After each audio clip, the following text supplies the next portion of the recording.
Assalamualaikum. Waalaikumsalam. Wih, Apa kabar?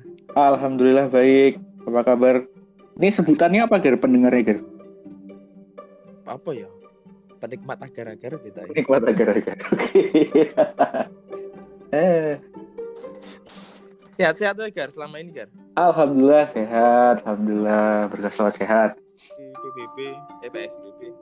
Iya, betul, Ger. PSBB, Ger. Sehat-sehat ya. Alhamdulillah, ini masih dalam rangka kerja di hari kejepit, Ger. Cuman dari rumah sih, Ger. Mulai kapan WFH?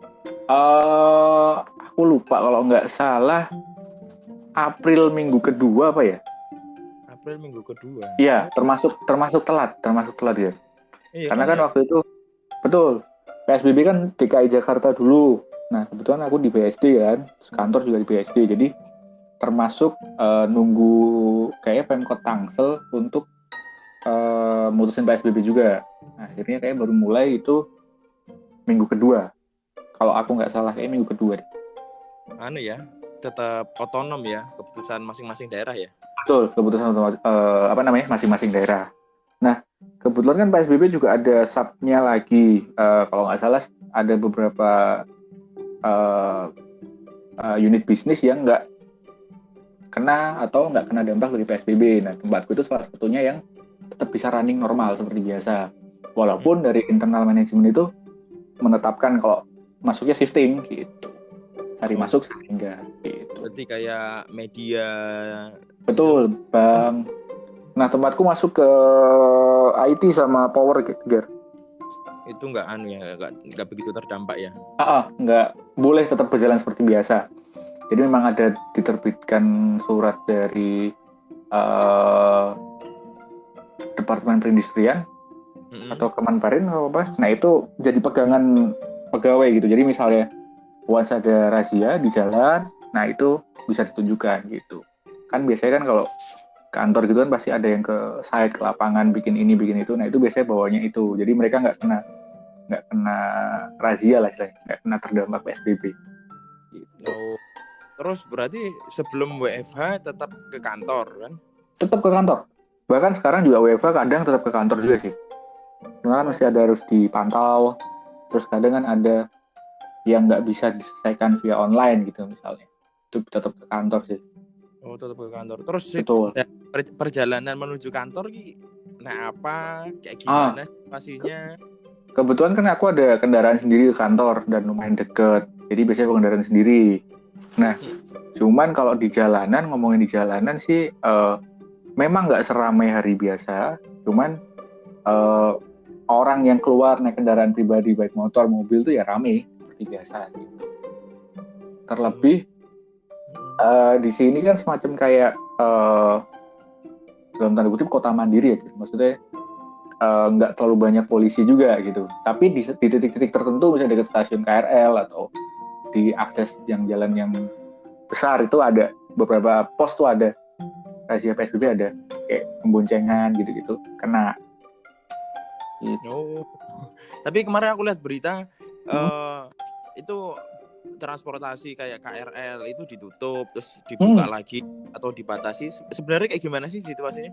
Sempet di stop, cuman kan waktu itu malah tambah parah kan. Jadi mungkin beberapa orang yang kerja di Jakarta, di pusat itu mereka tinggalnya nggak di Jakartanya. Ada yang di BSD, ada yang di Bekasi atau di Depok. Nah, yang salah satu alat transportasi yang paling efisien adalah KRL dan paling murah lah.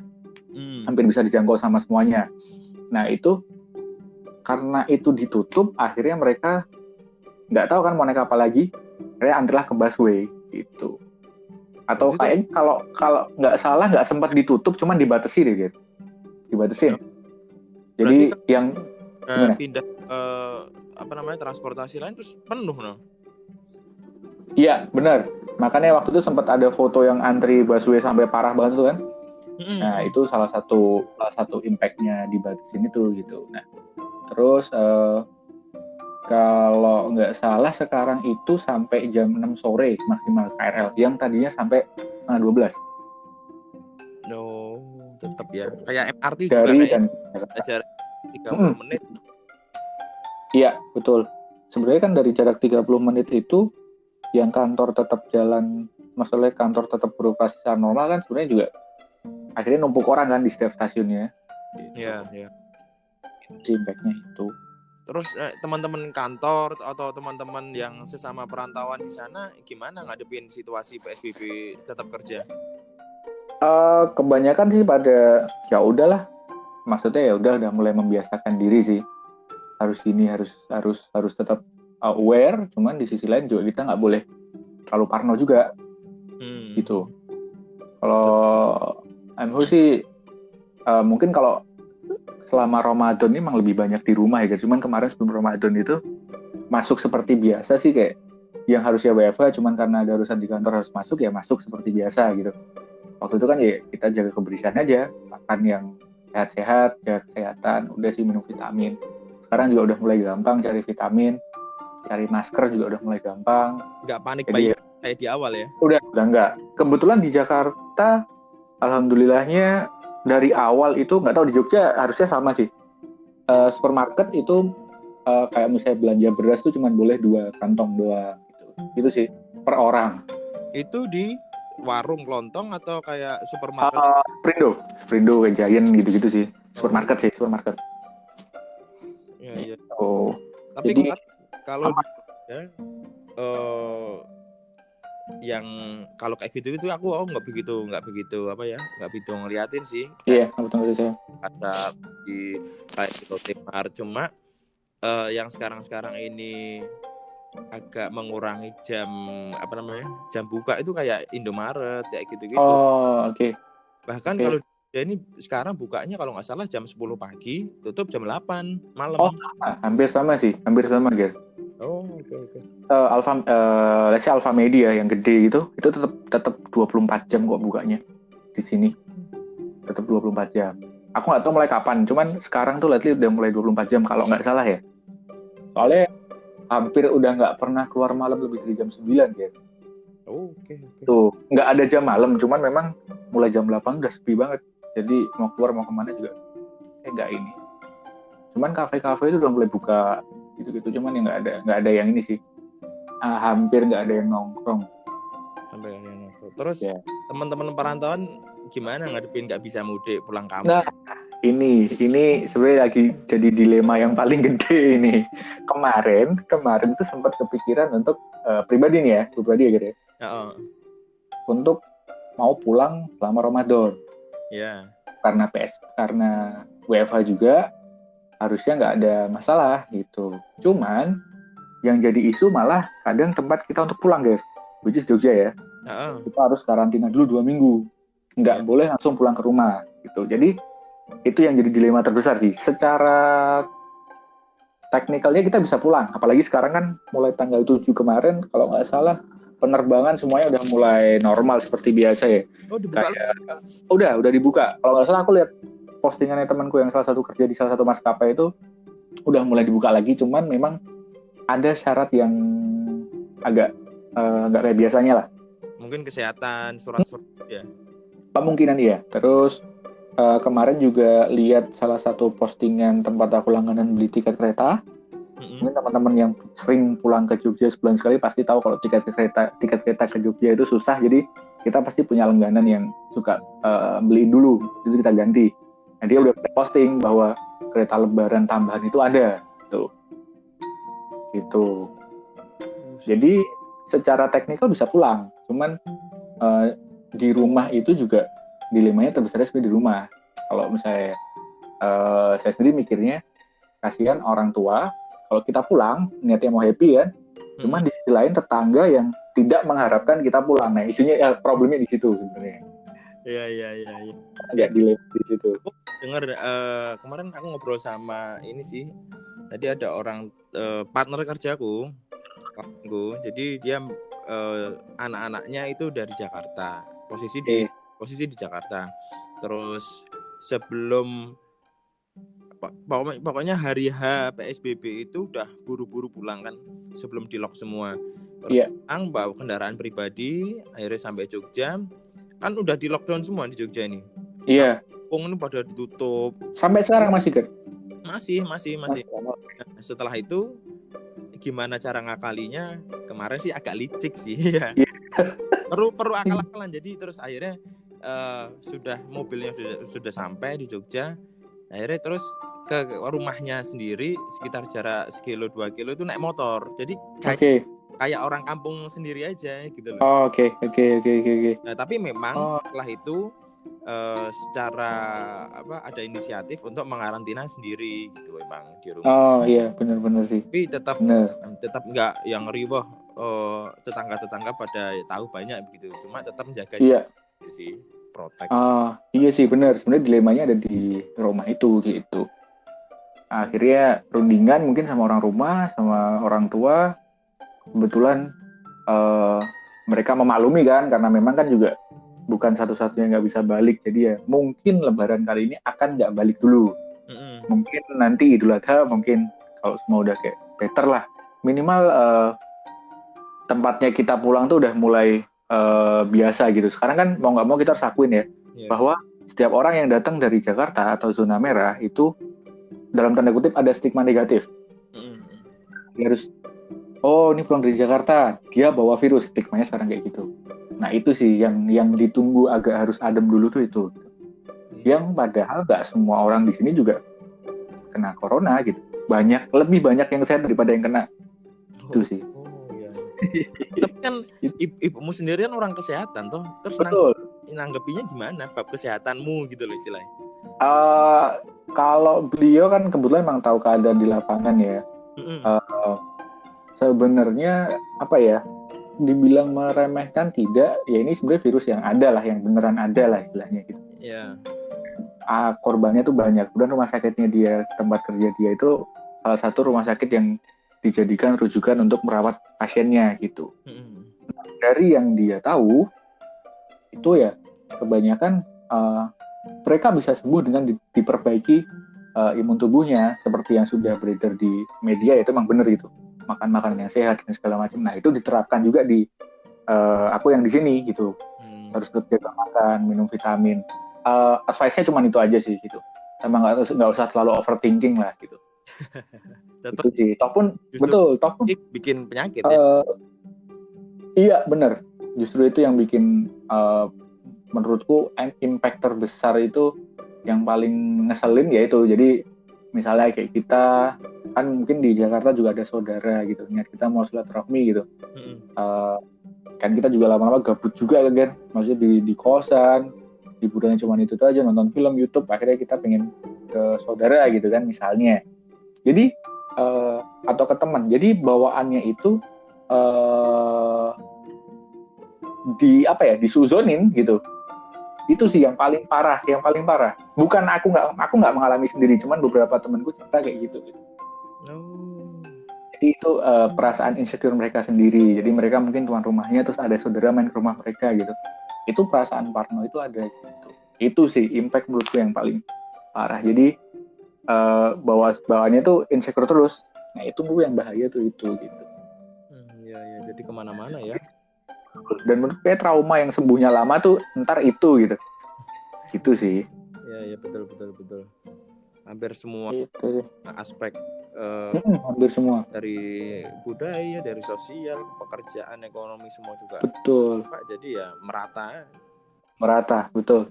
Terus gimana pernikahan ini di situasi? FYI guys, saya sempat menikah tapi ditunda. Nah ini ada cerita seru sih. Mungkin nggak cuman saya doang yang ngalamin, cuman waktu itu sama isunya Ger. Jadi semua udah di planning, ya kan? Udah dari tahun lalu lah. Harus di minggu kedua April. Cuman ya kita memaklumi bahwa waktu itu kan lagi panas-panasnya isu ini gitu. Awalnya smooth aja gitu, smooth aja. Akhirnya kita ngalah, udahlah yang penting akad dulu, taruhlah kayak gitu. Nah,